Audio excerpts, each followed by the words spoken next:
Hey there, back again with another episode of the Global Unlockdown talk show, which is also known as the Nefili Butter podcast. This is a series of amazing discussions that we have with inspiring people and we learn from their stories. In this chain of conversations that we have been having since the last 1 year, today I have an amazing guest in front of all of you. I would like to read her Clubhouse bio first. Yes, by the way, I met this amazing person on a new social media app called Clubhouse, which has hit the town. And if you have not checked it out, go and check it out. Twinkle Kapdi. She's a bike rider, travel entrepreneur, public speaker, poetess, tarot counselor, and a firm believer. She started traveling at the age of 15 years, and she has explored 20 countries on 5 continents. She's ridden 1.5 lakh kilometers through 25 states and 4 union territories in India. She has sailed the Atlantic Ocean over more than 150 cities covered so far. She's a small town girl from the land of Kutch with very big dreams of traveling the whole world, exploring people, places, and cultures of the globe since the past 20 years. She has been pursuing travel as a lifestyle since more than a decade now. She healed her bipolar. Now, this is very interesting. She healed her bipolar disorder through riding, and how you can ask her. And it led her to her spiritual journey. Now she channelizes her intuitions with tarot and oracle, and she helps people attune to their higher self.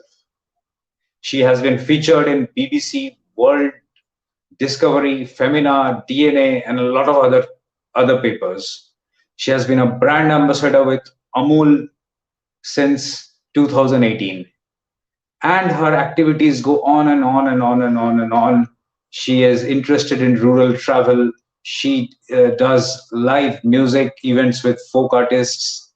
She designs and curates exclusive travel experiences. She's an experienced architect like me, off-roading trail for dirt bikers, educational tours for undergrads, line production for travel films and documentaries, and the list goes on and on and on.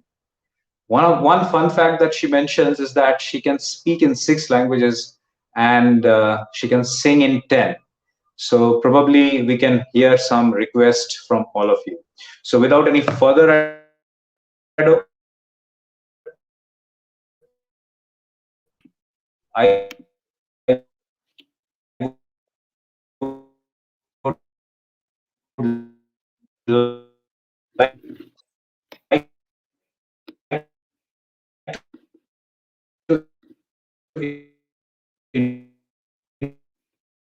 introduce.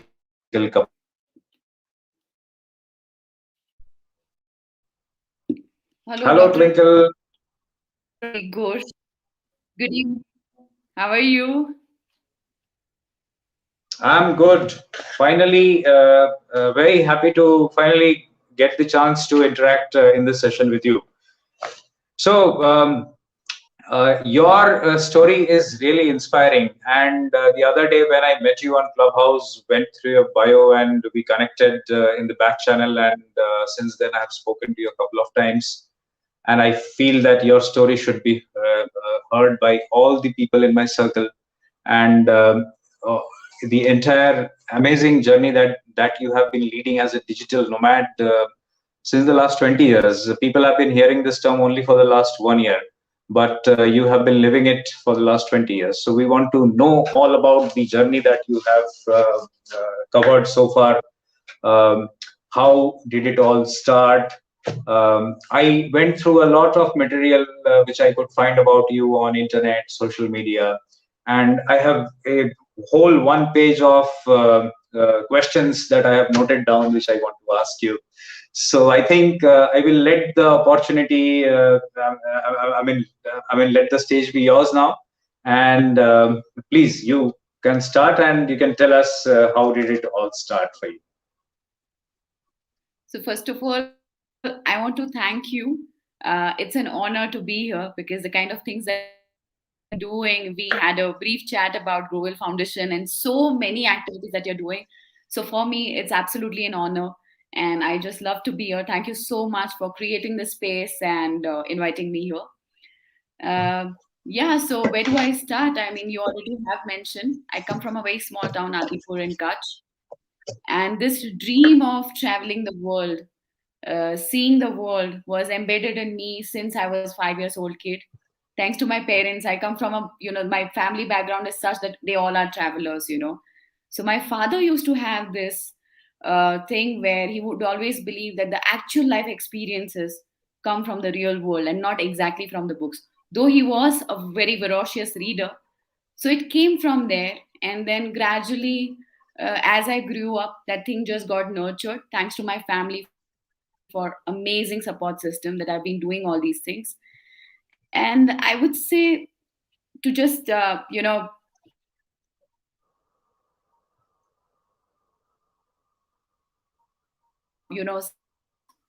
but it was more for discovering the world and thereby discovering the inner world inside. It started as a traveling, but then later on, it sort of led me to my internal journey where I am right now in my life. Yeah. Amazing. Thank you. So, if I want to ask you, who is the real Twinkle Kapadi? So, what will be your answer for this? She's a wild child of cosmos. That's the very first thing that's coming to me. I've been all my life, I've been wild, sort of outlaw, also, you can say, non-conformist, never really, set in any kind of definition. In fact, whenever I have to send my profile to somebody who wants to interview me, or even like, when people ask me, what do you do? Or who are you? I really fumble to answer. And this is completely an honest expression, an honest thing that I'm sharing with all of you. Uh, I like the idea of being limitless. I like the idea of being, you can just reach out and be anything that you want, do anything you want. So, who is Twinkle? I'm just trying to find her. She's just the wild child of cosmos playing in this life. That's how would I like to say it. Very, very honest.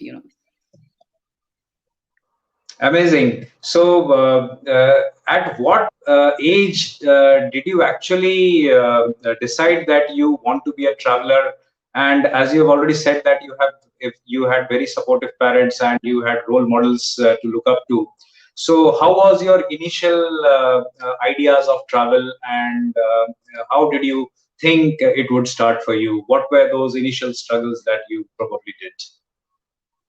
So, as I already mentioned, I come from a very small town, Adipur, and in those days, like in late 90s, we didn't have really great schools after 10th board, and I lost my father at very young age. I lost him when I just turned 12. So the entire upbringing that happened, my mother did it. So she played the role of mother and father both.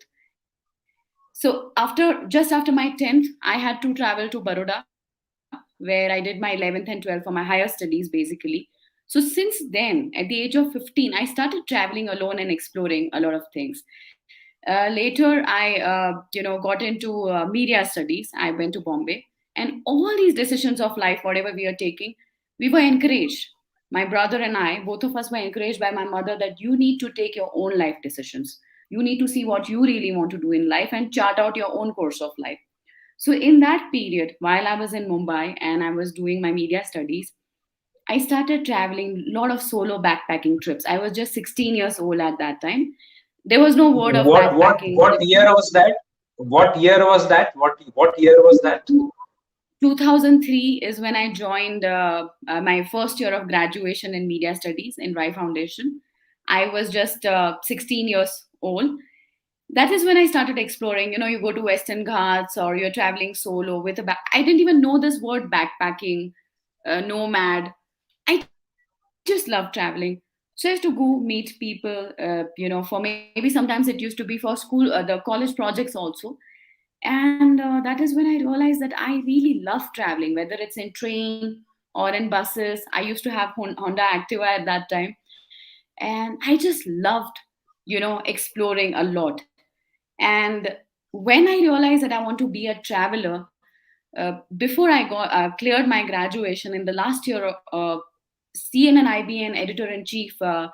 Girish Kemkar had come, and he picked me up from the students the way I were asking questions and all, and I was offered the job in a very small city in Hyderabad for a TV programmer.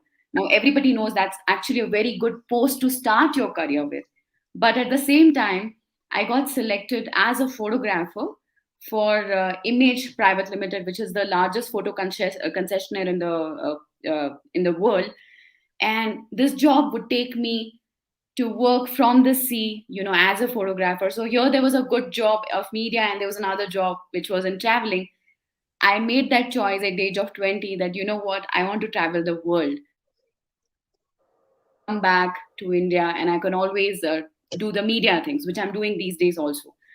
So the choice to be the traveler, I made it around the age of 20. I very clearly knew that, okay, this is what I want with my life. So yeah, I was 20 at that time, doctor. So that's really amazing. I mean, 2003, 4, that was a different age, absolutely. And taking this decision at that time, uh, and probably, I mean, as I was hearing you, I thought I was listening to myself, because that's how I Thank am. you. And probably, I mean, I will look up to you for a lot of answers which I haven't found yet for me. So I'll be asking you those questions eventually as I get to know you more. But this show is about you. So moving on ahead in your life, you decided that you're going to have a job which is going to let you travel to many places, and then you finally became what, a lifestyle photographer in Miami, Florida. That's where your life took you to. Yeah, so as I was saying that I got this job with Image Private Limited. So that was a very big leap. And this is what I want to share with everybody. There is something called as Coop Mandikta, which is like the mindset of a frog in a well. And I always wanted to take a leap out of that well, get into a bigger well, again take a leap. So for me, the journey from Adipur to Baroda was a leap because I was always a ranker in my school till my 10th board. When I went to Baroda, I'm like, oh my God, there are other people with bright minds. Then I used to write poem in 11th, 12th, but I took a leap, went to college in Bombay. Everybody's writing poems. So I always believed in, taking that leap. So the big leap happened at the age of 20 when I chose this job to work on the cruise ship. And Miami, Florida is where I got trained. So while I was getting trained, I the entire training, the time, we were people from 19 different nationalities. And for somebody at the age of 20, it was a very huge exposure. I was very confident, of course, but at the same time, I was not ready for the kind of experiences or the kind of conversations that would happen with people from different parts of the world. And again, the leap happened that I got posted on a Celebrity Cruise Line. The name of my ship was Galaxy. And there were people working from 65 different nationalities, all the crew. I was only Indian girl there. So it was like a major leap. Suddenly the worlds open up in front of me. So there I worked as lifestyle photographer. I used to handle my own studio in the ship, interacting with 2,000 people, 2,000 guests, which were part of the cruise ship. And that was something. I went to the most beautiful islands. Like I went to, basically I was sailing in Caribbean Sea. So, went to Bahamas, Aruba, all these places. And I find myself really blessed that I went to exotic places and I was getting paid for it. So it's really a great job for anybody who wants to get into photography. That is where they will pay you. You will get exposed to different kind of cultures, people, and you will explore most beautiful port towns in the world. So yeah, that was in 2008. But I believe you couldn't That's get off the ship. when that happened. But you couldn't get off the ship, I guess, as often as you would want. Yes, yes, very yeah. That's exactly what happened, and that also became one of the reasons for me to quit that job. So what happens is when you're working on a cruise ship, the cruise ship docks in the morning. I mean, suppose it reaches any one country, it would dock in the morning, It will stay there from morning to evening, and then it will sail at night. That is how the pattern of cruise ships are. So I used to be really happy when we used to dock. Photographers team were the first team to get out of the ship to do the shoots, and 6:30 we had to report in the morning. So it was really nice. You could see different colors of the seas and the ports, but I wouldn't get time to really explore that country. So at the most, if I get 2 or 3 hours, I'll be exploring the port area, or maybe I'll go for a ride somewhere and come back. And that is like just touching. And I don't want to just tick the countries, oh, I saw this, saw this, saw this. I want to, dive deeper into the cultures. I want to scan those countries. And that was, I mean, in that job there was this limitation of time, I couldn't do it. Also, there was this itch of the writing, the storytelling. I wanted to explore more of cultures. And then because I had studied media and my faculties had been great, and I thought, what I'm doing, the job satisfaction was not there, though I was getting paid huge amount. I mean, I was really earning good at that time, but the job satisfaction was not there. So that's when I quit that job, and I came back to India after one contract, actually. So when was this? Which year again? This was 2008 itself. 2008 is when I boarded, and 2008 is the only time when I came back. And 2008 is when I went to Kolkata and Bangladesh and did all those documentaries. So that's when my vagabond style of traveling started, which was very vague at that time, early 20s. So And how did I it came happen? back. I mean, you came back from your cruise ship after kicking the job away, and then you started looking at other options after reaching India. So what options did you find after reaching back, and how did you want to restart your journey again after coming here? Okay. To be very honest, I was never focused on my career. I think even right now, I'm not focused on my career. I never look at it as what job I'm going to find, what profile, how much is going to pay me. I was exploring. Thanks to my elder brother and my mother. I mean, I remember the conversations I used to have with my brother. One most enriching conversations in my life has happened with my brother. And he would say that you are at an early age, why don't you explore yourself, what you really want to do? And I had that support system from home. So I started taking projects, small time projects, but where I was getting exposure. So I remember, like, the way we met on Clubhouse, similar. I've always been very blessed with the connections, with the kind of people I've been interacting online or offline. God has been kind to give me the best of the connections. So I crossed my path with one of the National Geographic photographer, not doctor, photographer Sudeep Majumdar, and he invited me to Kolkata to do a documentary on Durga Puja. Now that was just the first initial idea that okay, we'll go and I want to witness how the Durga Ma's pratima are made from the mitti in Kumartoli. I went there and I fell in love with the culture, Bangla culture, the food, the puchka, the people, the language. And it went so much that I not only explored Kolkata, Taki, all these areas in West Bengal, I even ended up going to Bangladesh. And I need to mention this thing. When I called my mother from Kolkata that I want to go to Bangladesh, and she's like, okay, I'm sending you the passport. So I always tell people that the support from family matters a lot. There are people who are traveling even without the support, they make their parents understand. But if your family stands by you, it's your strength. You can go and win the world. So those kind of explorations started then, and they were very vague. I would be sometimes in West Bengal, sometimes in Hyderabad, sometimes I'll be in Nepal. Very vague travel it was, till I went to Chile, and then things started kind of falling in place where I got a sort of direction in my life. So yeah, and I'm sure you can resonate a lot, doctor. I can understand that the way you're smiling and listening to me. I understand that even your life has been like that. A lot of experiences, a lot of impromptu Absolutely, plans. absolutely. Absolutely. Whenever you launch your own YouTube channel and host me and invite me, I will come and share my story. My journey has also been really amazing. Always. Yes, and it's Definitely, scattered I'm looking like forward to yours. that. आधा Facebook पे documented है, आधा Orkut पे documented था, अभी तो वो चला गया. फिर उसके बाद Yeah. उसके बाद इंस्टाग्राम पे है, थोड़ा ब्लॉग में है. So I'm also in the process of जब से कोविड हुआ है काम तो हमें मेरा बढ़ ही गया है.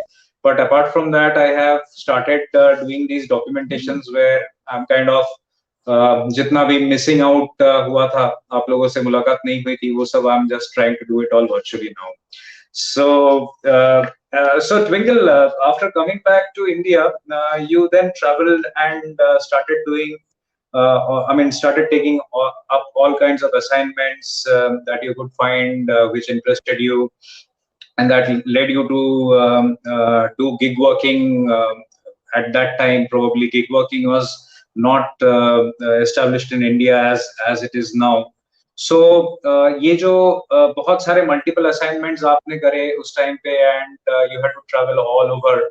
So उसमें मेजर चैलेंजेस क्या मिला आपको इस तरह का लाइफस्टाइल इंडिया में वापस आके जीने में, and what were the highs, what were the lows of that particular time? Uh, Career wise, I wouldn't say that, the challenges. See, for me, it was always about getting associated with projects where I would get to learn something. I was a major learner at that time, and which I'm trying to, come back to that. I'm trying to unlearn things in my life right now. But at that time, like 22 to 25, 26, that age, till I launched my company, I always wanted to get exposure. So I would say there were no challenges. In fact, I would look at the challenges as opportunities. For example, I was working with a filmmaker from Hyderabad where we were writing a script on the prostitution, the entire emotional mindsets that women have there and the hardships they have. So the language was a barrier. And I wouldn't take it as a challenge because I was coming from Gujarat in Hyderabad working in the red light area. But I would take it as more like an opportunity that, hey, you know what? I can learn the language. I never took like because when you're traveling, people have sometimes, most of the times, people are amazing and very welcoming. But sometimes when you go to rural sector, they don't know the language. They're a little bit hold back. I took it as an opportunity to like sing songs in their language, to learn singing in their language, just to connect. So it was not challenging as such.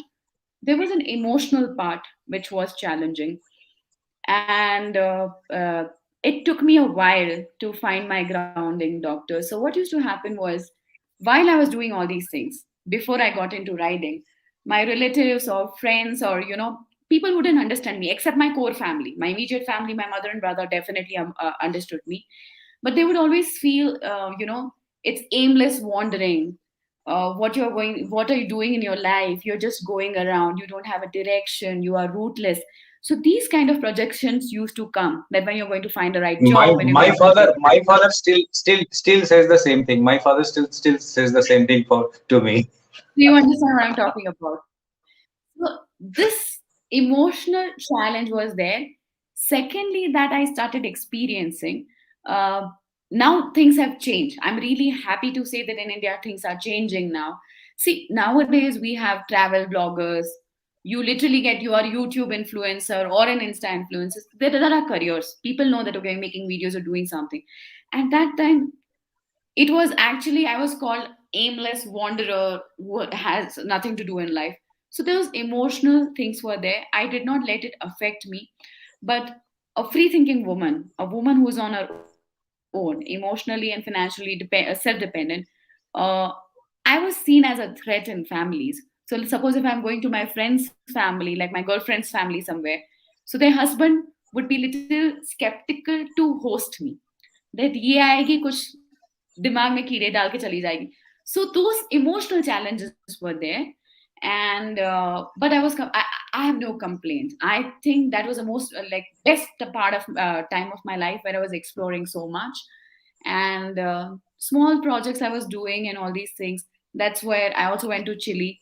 I don't know if you know about that or not, but I was working in a Latin American country, and that was again an experience. And that was the last thing that I did, which was like, vague here and there till I found the direction in my life. Superb. And when did biking and bikes enter your life? In this part, we missed out discussing that, I guess. Yes, biking has not happened yet. We are still somewhere in 2009 or 10. So Oh as I said, I yes, was doing all yes. these. Yeah, so I was doing all these small little projects. I went to Chile. I was working there for 6 months in a completely Spanish speaking country. Now, there, one of my friend, he is no more, he passed away. He introduced me to one course, MPWE in IIM Bangalore. So it was management program for women entrepreneurs. And I had these ideas. I wanted to travel the world. I wanted to write a book. I wanted to make a film. I wanted to start a mobile library in rural area. Lot of ideas, lot of vague things, lot of things, lot of wannabes. I was like, wannabe, ye bhi karna, ye bhi karna, ye bhi karna. But when I went to IIM Bangalore in 2010, my faculties helped me stream down those things to the first step. So I started with the rural tourism, and this happened in 2010. That is when I launched my travel venture, Carva Network. So I was very happy, I started hosting people, designing travel experiences. Now, somewhere in 2012, the beginning of 2012, um, I crossed my path with one of the friends who happens to be a great friend right now, and my brother, and they were planning to go on a world tour. They wanted me to do the route design. So I was doing the route design and everything, and this friend is like, "Why don't you ride to Ladakh?" I said, "I don't know how to ride." It's like, "Learn how to ride the bike." Now, just when that conversation happened, I fell down from a staircase, and the accident caused the injury. I had a major slip disc, and it was very serious, like 3 months of bed rest. So initially, the doctor had said that you cannot bend down, you cannot drive a four-wheeler or a two-wheeler, your life is over. I was also obese at that time. I'm still obese, but I'm working on it. So I remember I went to the doctor and I said, "Oh, I wanted to ride to Ladakh." And my physiotherapist, she again does a lot of meditation, a very good friend of mine, Dr. Nisha Gawande, she said, "You still would ride to Ladakh, why not?" And she did the healing, whatever the therapy was done. So when I completed my recovery, when I was completely recovered, when doctor said you're completely all right, I learned how to ride motorcycle. And my very first ride in my life, my maiden ride, was to Ladakh. So I just learned how to ride, and in 2 weeks time I was riding to the mountains in Himalayas. So that is how biking came to me. That was a borrowed bike. Later I got my own bike after first Ladakh trip, and it was like I suddenly found this platform. I suddenly found this medium, because these traveling itches were always there. I got into motorcycle and I realized, wow, I can just go anywhere I want. Sometimes when you're traveling in bus or train, you look at that hill and be like, oh, that hill is so beautiful, oh, that home is so beautiful, who would be living there? And now with my bike, I have the access. I can, if I look at a home on the top of a hill, if I want to go there, I'll take my bike and go there. That's how riding started in And set up a 2012. tent It's and been camp now there if needed almost, for 2 days. And probably yeah, set of up tent course. and camp there for two That days is if something needed. that, yes. So it just opened up entire new world to me, two wheels. And then, I would say my life really got the grounding. So even my healing process, we'll come to that. The grounding, or when we say that you have to find your roots, you have to find your grounding, something that gives you stability. In my case, my stability was two wheels, the motion, the movement on two wheels. So that's why there is a video also on YouTube which is called as Living on Two Wheels, and that's how the whole thing started about riding. To everybody who is watching this still with us and would be watching in future, please search this girl on Google and watch all the things that you can find out about her. Connect with her on Instagram. She's a very approachable and a very helpful person. She's a very, very spiritual being. We will come to her second part of the story, which is more important from the perspective of mental health discussion. Meanwhile, Twinkle, thank you so much for bearing it all actually today, and I'm loving this discussion. We are at the 30-minute mark. We thought that we will have this discussion for 40 minutes and then take some questions from audience. So a lot of people watching this, I'm sure, and a lot of people would be watching it later on. So if you have got any questions, please ask them in the chat box, and we would be happy to take them. Uh, Now I want to move further from here. Now we have established that this amazing woman had a lovely journey, and she has been doing some very interesting things which contemporary people don't even think about. And in this journey, she has had various kinds of experiences. Something interested me about something you wrote in your Clubhouse bio about your bipolar disorder, and how and what of it, and how did biking help you. We are all eager to know the further part of the story. Yeah, just a moment. So, Absolutely fine. yeah, yeah. So while all this writing and everything was happening, somewhere in 2016 beginning, I developed asthma, and I was actually, I mean, the very first trigger that I remember what happened was I was going to head out on all India ride, 29 states solo. Till that time, no other female had done it, and I had this crazy thing, which now I'm detached from. As you grow in life, your purpose also grows, your ambition also evolves. So, but at that time, I had this thing: I want to be the first woman to do all India ride. I want to do the Iron Bird. I want to be the first. Now I'm completely detached from the idea of first. Like, doesn't make any sense. It's just what markets kind of put you in your head. But at that time, I wanted to do all India, 29 states. Just before heading on that ride, I developed asthma, and I was on pump and everything, and I couldn't go on that ride. And maybe that triggered things also. In 2016, somewhere in September, October, I was diagnosed by bipolar. Now, before I was diagnosed by bipolar, my writing had started becoming very dark. What I used to write used to be like swinging. So somewhere I felt that there is a lot of swinging happening, and I was not aware about the word bipolar or anything. Then I went to one of the psychologists because I was almost breaking down and a lot of things were happening with me. And she said, "You have this." Now, when this happened, for a week I took the therapy, and I had completely shut down myself from my family, from my mother, my brother. Everybody were blocked, uh, friends, my mentors. I was this in a very dark phase. So anybody who knows about it, who are experiencing through it, I can feel you because I've been there. Very dark phase of my life. Now I'm grateful for that. Had not bipolar happened, I wouldn't have led on to, I mean, I wouldn't have been on this path of spiritual discovery and finding my own self.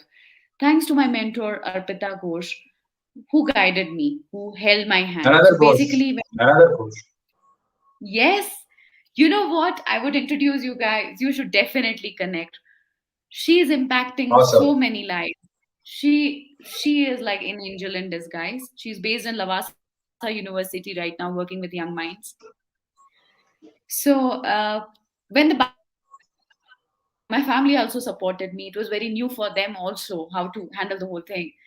And then it was not just the bipolar, asthma, bipolar, cervical, so many things. Constantly I was falling sick. 2017 beginning, I'm talking about. And that is somewhere I felt, bumped on some article and I felt that maybe my throat chakra is out of balance. And just I went to somebody who is into expert into psychosomatic diseases, and they give sort of healing. So I went there and I spoke that what's happening with me. I want to get all right. And he explained the entire science behind it, which now is my main forte. I'm working in that field now. But I got to know that my immunity cycle, the cycle of healing had stopped because there was some issues in the ether body.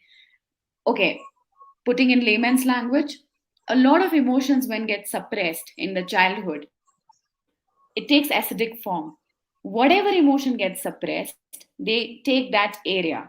So if you have suppressed a lot of fear, it would go in the bone structure on the knees or the kidneys.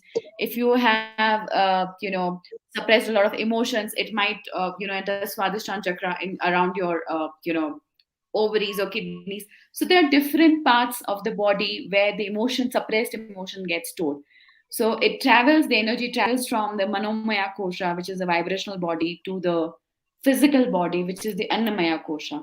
That's a science. I'm sorry, I'm going on that tangent.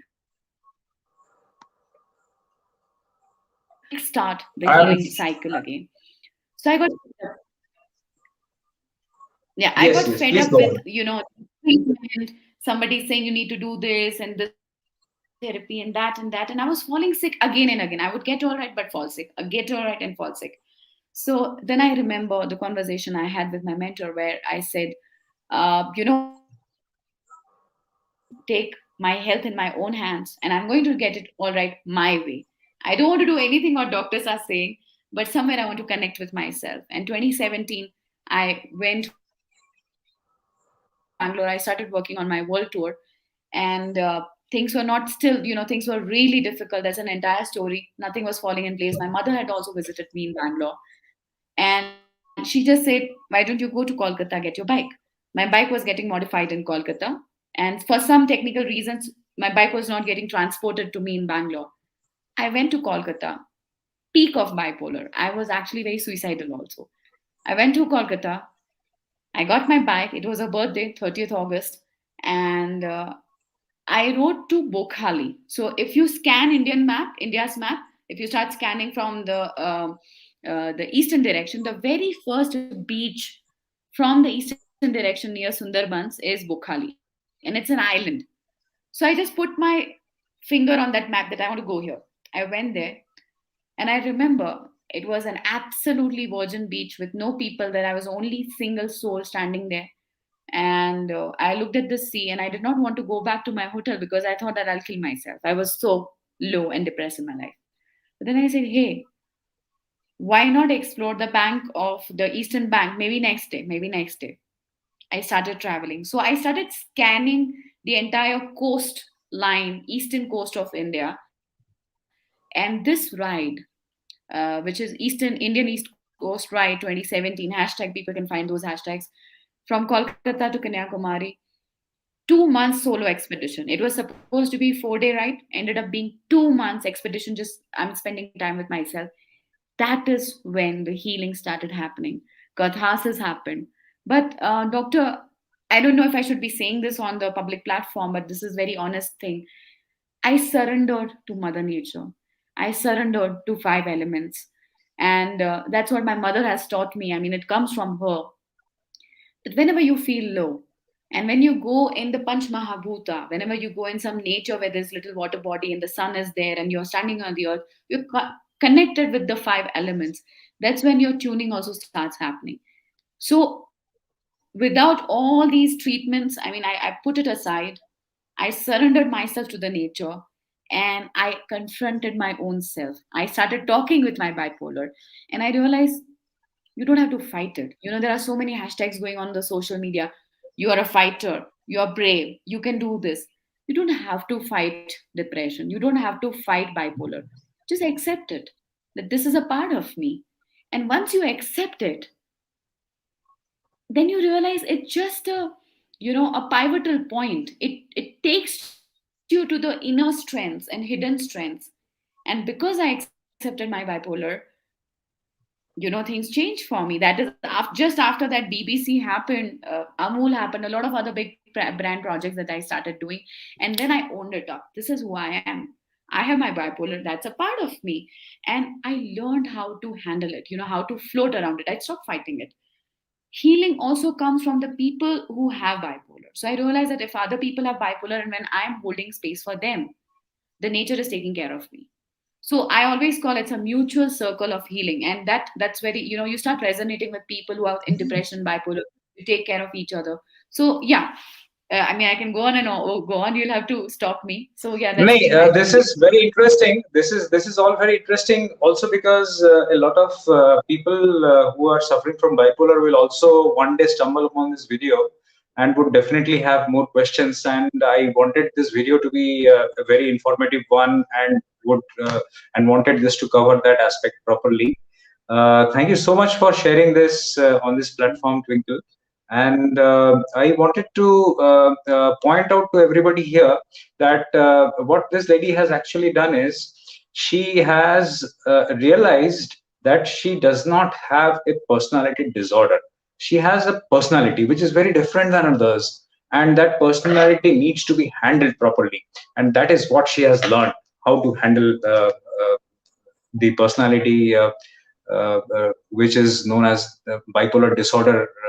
to many is not actually a disorder, but it is a unique personality which needs to be managed. And if we look at holistic way of managing this, then definitely whatever Twinkle has done, I mean, which whatever Twinkle has discovered herself, I will use the word discovered here, is probably going to help a lot of listeners here, and that is our give from this session. So we want all of you to yes, please go on. I like to share something here. So whoever is watching this, Yes, whether in live or even after they come across this video, I want to share this thing that it's important for somebody in your life to know what you're doing. So I'm not saying stop medication. If you are prescribed medication, please go with it. I'm not saying that writing help me, so writing will help you. But you have to find your mojo, whether it's writing, whether it's meditation, whether it's working. It can be anything, any kind of healing. For me, writing worked, but because it was my own space. And another thing that I want to tell all of you, in case if you want to get in touch with me, please do that. But one thing I really want to put forward is healing is possible. And you can completely reach your highest, greatest divine good. It's a process, and all of us are in that process. Whether somebody is bipolar or not, all of us are in the process to become our best self. Healing is possible. Just know this thing. I'm telling from my own experience, healing is completely possible. absolutely, Twinkle. And I will add to that a little bit of doctor's perspective here. When we try to heal using conventional therapies which are taught in medical schools, sometimes I have experienced that healing is not possible. But when you combine it with other practices and other things that you have discovered for yourself, then it becomes a very holistic process. And many chronic diseases which still to this day are troubling you, many of those can be healed. And most of the diseases is just because of inflammation. So that's of course a very separate topic of discussion. And today's topic is of course this amazing lady coming back to her journey. She has finally done a lot of traveling in India. She has developed a little bit of interesting personality, which she has managed to cure by herself and by taking help of others. And now she has become more stronger. So, what did she do after this, and how did the journey progress from here? So, somewhere the calling had come in 2015, I think, where I found my teacher in Dharamshala. It was after a ride. I had done a ride in Ladakh with few of my friends, and they went back. I stayed on in the mountains, went to McLeodganj, Dharamshala, found this lady, and certain intuitions were always there since I was a kid. But when I found her, she's like, maybe in next 3 to 4 years, you will change the way you are channelizing your energies. Somewhere in 2015, that conversation has happened. Fast forward 2018, I was again in the same place, Dharamshala, this time with my mother. And this time, even my mother met that lady, and I signed up for Reiki Master Level program, which was a very intense 21-day residential program where the entire day we would be learning and practicing this. That is when I found a calling. So, to be very frank, I was not so interested in Reiki per se at that time, but I wanted to be around that person. Like the way I like admire you and like you, I would want to be with you to learn things that you are doing in your life. Similarly, I was really admiring my teacher, and I got into Reiki, and then things started falling in place. Then tarot happened. I discovered this beautiful world of tarot and oracle. Oh my goodness. And the best thing is, I never even took training for it initially for a year because my teacher said that you are highly intuitive. Just start spreading the cards and reading them for people. And when I started reading for strangers, those people about whom I don't know anything, and when the reading started coming very accurate, they could start resonating, they started finding answers, that gave me this boost. So I've been exploring, I've been making this journey with tarot and oracle. So when I'm reading tarot, it's not only just tarot, there is Reiki, there is also the subconscious mind, the ESP also coming in picture, what I've learned from traveling. And you being a traveler can understand that traveling teaches you so much to connect with people, to hold the space for them. When you're listening to somebody, already the healing is happening. So all these things together, the sessions that I conduct now are very, I would say, it's very, holistic. It's a very complete experience in itself. I've been very blessed. And thanks to COVID again, it's just been 2 3 months that I started announcing it to people. Earlier, it was only word of mouth. I would never talk about it. I was scared of judgments, and I'm confessing this on public platform on your YouTube channel. I was afraid. What would my friends think? That, oh, Twinkle is so smart, and I got this from my relatives also. That you are so rational, you are so no, educated. How can you be in this mumbo jumbo? Now, today, I own up my truth. Yes, I'm a tarot counselor. I work in intuitive energy field work. I'm really happy and grateful about that, and that is my truth. Because when I die, I don't want to die with pretense. This is what I own up. And there is this phase where science and spirit meets, the place where, so I would love to get into the science of it, how lunar cycles are affecting you. Tarot again works with the same five elements. Subconscious mind, there are EEG. You are a doctor, you understand the way you have ECG to measure your heartbeats, the pulse. There are EEG, you measure the beats per second of your brain, like how much is your brain frequency. So 14 below, 14 to 7 is alpha state and all. Point being, I'm somewhere exploring where the spirit and the science meets, and maybe I want to do further studies on that. And now I've completely owned up my truth. Thanks to bipolar that I started this spiritual journey. Thanks to all the teachers, all the guidance that I'm getting from cosmic energies. And look at the connections I'm making. We met on Clubhouse. You're a doctor. You have been, healing people, and we are talking about these things here. So I've been really blessed. That's what I can say for even this conversation that is happening on YouTube Live right now. Thank you so much, Doctor. You are doing amazing job, and thanks a lot for letting me be a part of this. Thank you for the great support, and I will need your support. I want your support in spreading the message of our NGO far and wide. Please ask everybody in your circle to take the selfie with saplings and grow 10 saplings at home. And please do connect with me and work with me. We are working on various projects, and we have a lot of openings for interns, for collaborators, for some good research work opportunities also exist. And I'm really thankful to Twinkle for coming here and having this conversation with me, and sharing this lovely experience with all of you. Well, if I look at the clock, we have about 13 minutes Thanks left. to you.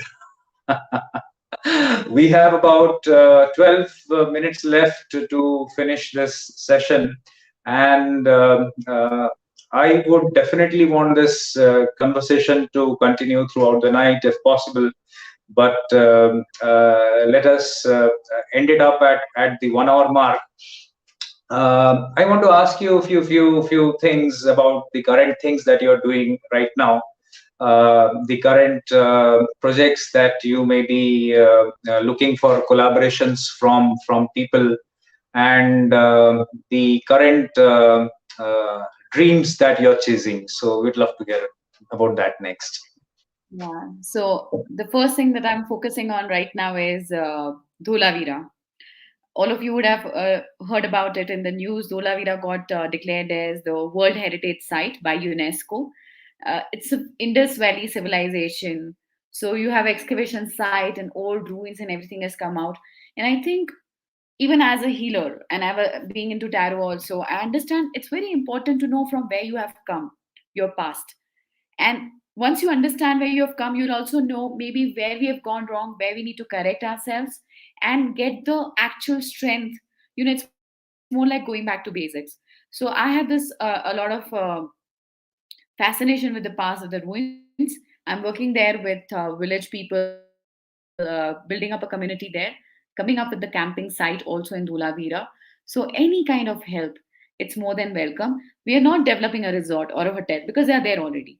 We are We want to create a place, a community hub in Dolavira, where all the kind of people, researchers, filmmakers, artists, healers can come and they can find their own home. So it would be a place for everyone, more of a community living sort of idea. And as soon as I'll be leaving from Ladakh, I'm in Ladakh right now as we are speaking.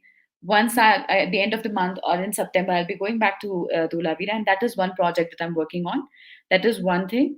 Secondly, is I want to connect with more people regarding the healing. So I strongly believe healing is possible, and any kind of situation that you're going in life, if you understand what's happening in your system, if you start understanding yourself, the world would start becoming favorable. So these are the two things that I'm working on, and also I'm trying to edit my past footage, a lot of footage. Again, that is one common similarity we have, Dr. Abhi.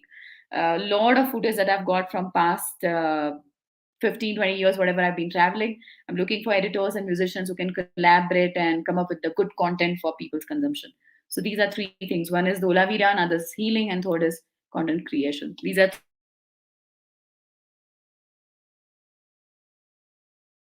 things that I'm working on. You there? I think I'd lost you for a while. Yeah, yeah. I'm Am sorry. I I'm audible? sorry. I'm back here. Actually, when we The spoke video about is. Dholavira for the first time, am I audible? Yes, now you're audible. Yes. Thank you. So, when we were discussing about Dholavira when we first spoke, the first thing which came into my mind at that time, you could say this is an intuition. But I had this very interesting image of somebody from a very old past civilization I'm who has connected to the roots and found the life which is in sync with the elements of mother nature. That's what was the image which came in front of my mind when you mentioned Dholavira the other day, and I think after talking to you that kind of becomes more stronger.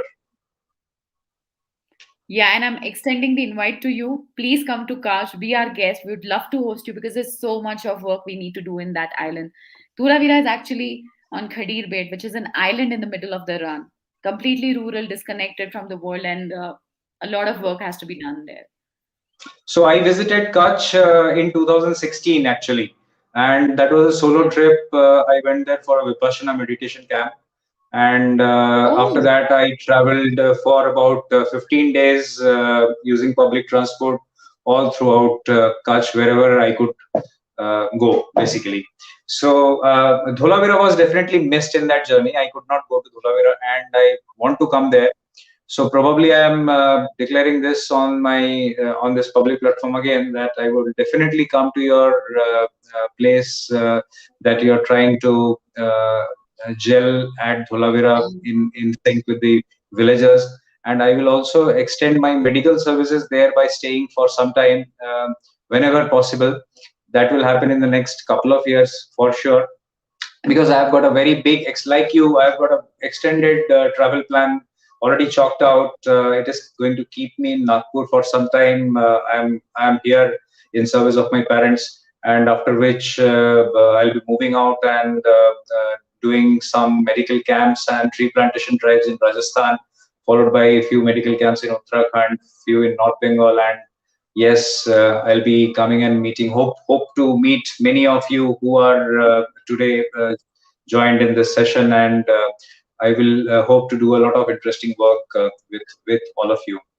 I'm Twinkle, wishing you all the it best for was. this journey. Doctor, I cannot, sorry, I'm interrupting you. You're doing a phenomenal job. I don't know how you manage time for so many multiple projects at the same time, also curating all these interviews and everything. Kudos to you, and all the best for the journey that you're making. It's phenomenal job that you're doing. It's amazing. Thank you so much. I think we have not spoken about the NGO that I do. I'd like to add a few lines here before we end the show. So this NGO is nothing but a collective group of people like Twinkle, me, and some more crazy nuts who are little odd men and who like to be a little weird. So our Global Foundation is a community of such people, and I welcome you to join it if you think you also resonate with whatever I just said. And what we are doing is very simple. Like Twinkle is working with the rural population at present and trying to do a sustainable livelihood model with them. Likewise, we are picking up certain problem statements from the field of education and from the field of life above land, growing trees, environment saving, and we are engaging all the people in our group. A lot of college students, a lot of school students, a lot of housewives, a lot of retired professionals, a lot of serial entrepreneurs. So we are what we are doing is, by having such conversations, we are finding our own path, and ideas keep developing. Like I may pick up some idea from what Twinkle has mentioned about the projects that she has done, and I'll pick up some idea from probably you who's listening to me and would like to probably give me some idea. Global Foundation website, I will leave a link in the description. You please visit and have a look, and if anything resonates there, please get in touch with us. We are short of hands, and it's a long journey.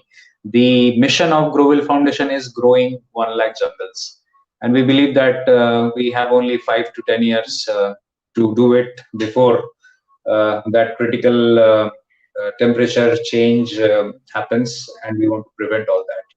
So thank you so much for joining with us today.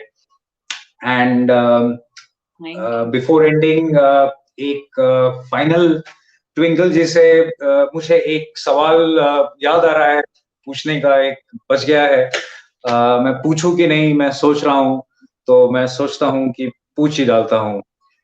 This is probably some behind the scenes thing that she might like to tell us, she might not like to tell us, but I heard that you almost got kidnapped somewhere, and what was it? So it just skipped my mind, and I was trying to recall which question, and then I just remembered that. Oh, okay, yeah, almost kidnapped in Barbados. Those were time like I don't know how much time we have for closing the live. I mean, do we have time? I mean, and depending on your. Absolutely. We have time to hear the story and then wrap it up. So yeah, this was the time when as I mentioned, that I was getting trained in Miami, and now I had C1D/D visa of US, which is a transit visa. So I cannot be on the land of United States of America more than a week, or 10 days now actually, and then I have to get on the sea. So I had the seaman visa. I was a seaman, like I was working on the sea. So I can use the land only for transit. I cannot be there. I have to be on the waters. This is the background technical part of it. So I was very new. I just got trained, and I was going to Barbados to join my ship. It's called sign on. I was going to sign on the ship, and I reached Bridgetown, that the airport, and my luggage does not arrive. So I fill up the form and everything for the lost baggage or whatever. And then I come out of the airport, and I'm expecting somebody to be there to welcome me, like, okay, airborne welcomes Twinkle Kapdi. And there was nobody there. And I was strictly told that you cannot step out of the airport. You have to be inside till your port agent comes. And my port agent was not there. I looked for him, he was nowhere found. I did not know that should I step out, because I'm not supposed to step out. I don't have visa for Barbados. And I cannot step out without my port agent, but he was not there. So I called up the HR, 2nd March 2008. I remember the date, it was a Sunday. So, HR tells me, somehow I find his number. He calls me. He's like, you have to get on the ship because you don't have visa for the country, but somehow you do have to get on the ship. So it was like a technical glitch. I have to get on the ship. I cannot travel without my travel agent, but he was not there. But anyways, I have to get on the ship because otherwise my ship would go to the next country next day. Not next day, in matter of few hours. So I get into a cab, and I ask this guy, I need to go to this the port, the terminal. And I sit behind, and one bag was there with my camera, DSLR, and I'm sitting there, and he's driving, and I'm trying to speak to him. How far is it? How long is it going to take? But he is not saying anything. And it was actually a different kind of car. I was coming from India. I had not seen such, very, technique. ऐसा लग रहा था कि बहुत ही hi-fi car है. And he's driving on highway, and suddenly he takes a turn on the country road. It is a chota sa road with grasses, high grasses on both the sides. And there are no vehicles there. And I'm like, oh my God, where is he taking me? What's happening? And all these things. So I talk him, is this shortcut? And he's not replying. He's not saying anything. I was a kid at that time, and I'm like, oh, maybe he's kidnapping me. What's happening? He's not replying. I don't have a phone. I'm in a different country. So I clutch onto my SLR camera that if he has to do anything, if there is any kind of mal thought in his head, he'll have to stop the car. And the moment he stops the car, I'm going to jump out. So my defense mechanism starts looking at the lock system, how I'm going to open up the lock, what, how, all these things. He keeps driving for another 20 minutes, and my heart is like this. And he's not saying anything, but he's driving. But there are no, in that country road, there are no vehicles, and you have these grasses on both the sides. And somehow I realized that he was trying to take a shortcut.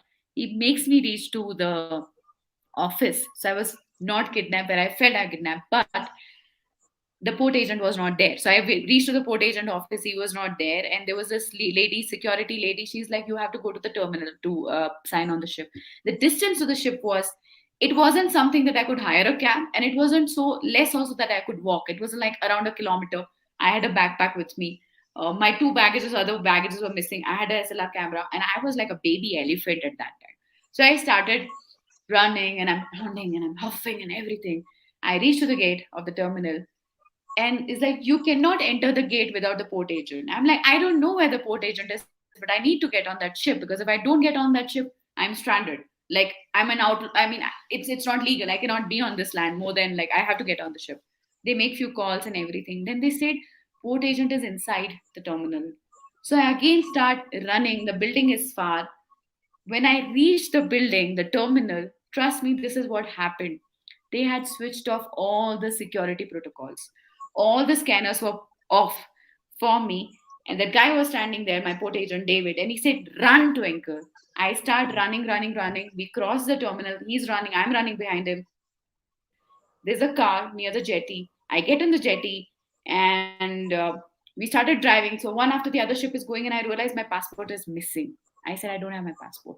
And he's on walkie talkie saying that lady has dropped the passport. Lady has dropped the passport. We go back where I got in the car. Passport was there. I collected my passport. Where's the ship? We are in the car. He's driving on the jetty next to the sea, and he's like, ship has sailed away. And I'm like, what? Oh.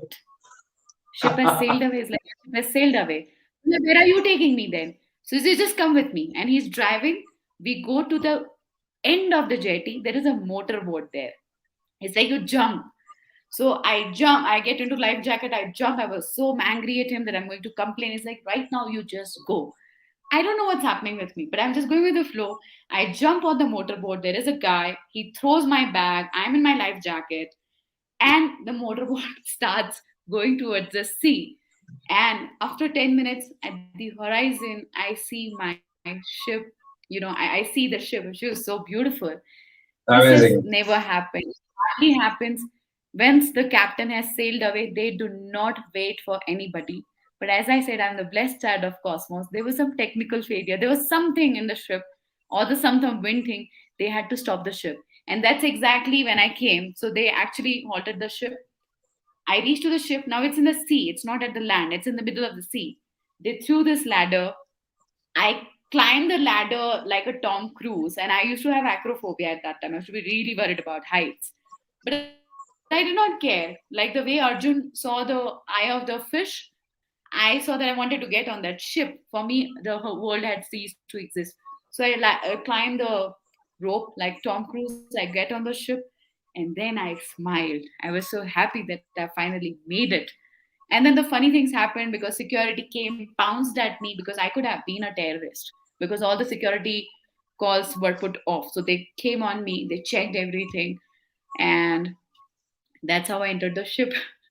So it was one beautiful experience, and yeah, it was very nice time. Now I feel it's another lifetime. It's been so many years. So that was Amazing. almost getting kidnapped. climbing like Tom Cruise and things like that. Yeah. Amazing, amazing, So thank Twinkle. you.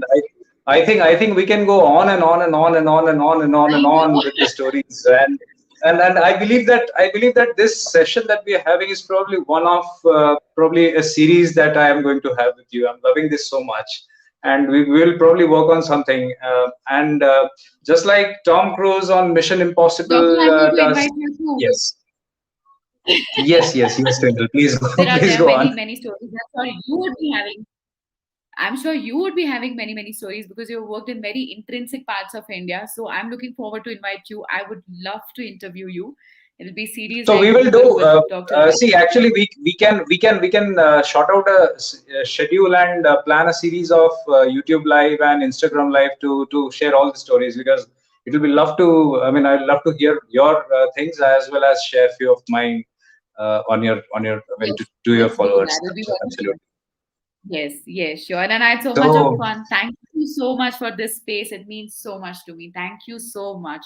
And I'm sending you all the love and all my wishes for a wonderful journey that you're doing. आप बढ़ते रहें, काम करते रहें, and keep spreading love and healing to everyone. Thank you so much for having me here. thank you so much, everybody. Thank you so much, Twinkle. Thank you so much, Grovil Tech team. And it's time to wrap up the show with the Grovil jingle. So this is a silly rhyme which I had composed. Let me try to sing it in front of you. So it goes like this: If you're short of ideas, just chill.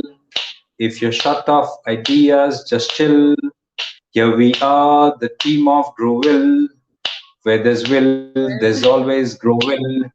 Grow will, grow will, grow will. Grow will, grow will, grow will. So Wow, thank you, that's everybody. nice. Thank you, Twinkle. Thank you. Thank you, everybody. Uh, Please subscribe to the channel, share this video in your WhatsApp groups, and please keep coming back and keep joining whenever we go live. It's Dr. Ghosh and Twinkle bidding you good night. Bye bye. Thank you so much. Good night, everyone. Bye. Thank you.